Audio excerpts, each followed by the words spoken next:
നാട്ടുകൂട്ടം എന്നത് വെറുമൊരു ആൾക്കൂട്ടമല്ല, ഭാവി തലമുറയ്ക്കായുള്ള തണലു കൂടിയാണവർ. പൊന്നാനിയിലെ കലാ കായിക സാംസ്കാരിക രംഗത്ത് നിറസാന്നിധ്യമായ നാട്ടുകൂട്ടം പൊന്നാനി 25ാം വാർഷികാഘോഷത്തിന് തുടക്കം കുറിച്ചു. വഴിനീളെ തണൽ മരങ്ങൾ നട്ടുപിടിപ്പിച്ചുകൊണ്ട്.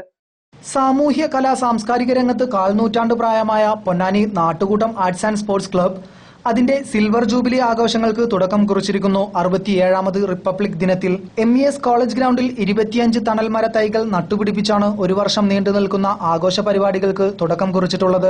ക്ലബിന്റെ ആദ്യകാല സാരഥികളാണ് നാളത്തെ തലമുറക്കായി ഒരു തണൽമരം എന്ന പദ്ധതി ഉദ്ഘാടനം ചെയ്തത്. 15 പേരടങ്ങുന്ന കാരണവന്മാരെ നയിച്ചത് ക്ലബിന്റെ ആദ്യകാല പ്രവർത്തകനും നഗരഭരണ സമിതിയുടെ കാരണവനുമായ C ഗംഗാധരനാണ്.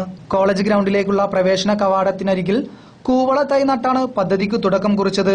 പദ്ധതിയുടെ ഭാഗമായി ദേശീയ പാതയോരങ്ങളിൽ 2000-ഓളം ഫലവൃക്ഷ തൈകളാണ് ഒരു വർഷം കാലം നീണ്ടു നിൽക്കുന്ന ആഘോഷങ്ങളുടെ ഭാഗമായി നാട്ടുകൂട്ടം പ്രവർത്തകർ നട്ടുപിടിപ്പിക്കുക. പൊന്നാനിയിലെ കലാ കായിക സാംസ്കാരിക നവോത്ഥാന സന്നദ്ധ പ്രവർത്തന രംഗത്ത് കഴിഞ്ഞ കാൽ നൂറ്റാണ്ടായി പ്രവർത്തിച്ചു വരുന്ന നാട്ടുകൂട്ടം പൊന്നാനിയുടെ 25ാം വാർഷിക ആഘോഷങ്ങളുടെ ഭാഗമായി ഈ റിപ്പബ്ലിക് ദിനത്തിൽ 25 തണൽ മരങ്ങൾ വൃക്ഷത്തൈകൾ നട്ടുകൊണ്ട് നാട്ടുകൂട്ടത്തിന്റെ സന്നദ്ധരായ പ്രവർത്തകരുടെ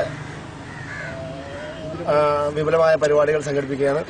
ഇതിന്റെ ഉദ്ഘാടന കർമ്മം പൊന്നാനി മുനിസിപ്പൽ കൗൺസിലിലെ കാരണവരായ ഈ വാർഡിന്റെ മെമ്പർ കൂടിയായ C ഗംഗാധരൻ അവർകളാണ് നിർവഹിച്ചത്. പൊന്നാനിയിലെ കാരണവന്മാർ, അതായത് പൊന്നാനിയുടെ ജനാവലിയാണ് ഈ മരങ്ങൾ നട്ടുപിടിപ്പിച്ചത്. ഇതിന് നേതൃത്വം നൽകിയത് നാട്ടുകൂട്ടത്തിന്റെ കൾച്ചറൽ കോർഡിനേറ്ററായ SK ജലാൽ, ഈ പരിപാടിയുടെ കൺവീനർ സയ്യിദ് എന്നിവരാണ്.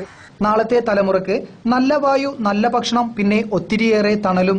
വഴിനീളെ ഫലവൃക്ഷ തൈകൾ നട്ടുപിടിപ്പിക്കുന്നതിലൂടെ നാട്ടുകൂട്ടം പ്രവർത്തകർ ലക്ഷ്യം വെക്കുന്നതും അതാണ്. വിവിധ മാവിനങ്ങൾ, ഞാവൽ, ആര്യവേപ്പ്, അശോകം, ഉങ്ങ്, കൂവളം തുടങ്ങി ഫലവൃക്ഷ തൈകളാണ് ഇവർ പാതയോരത്ത് നട്ടുപിടിപ്പിക്കുക. എടപ്പാൾ പഞ്ചായത്തിലെ കൃഷി ഓഫീസറായ സെക്കീന ബാനുവാണ് ഇവർക്കാവശ്യമായ ഫലവൃക്ഷ തൈകൾ സമ്മാനിച്ചിട്ടുള്ളത്. Live TV news Ponnani.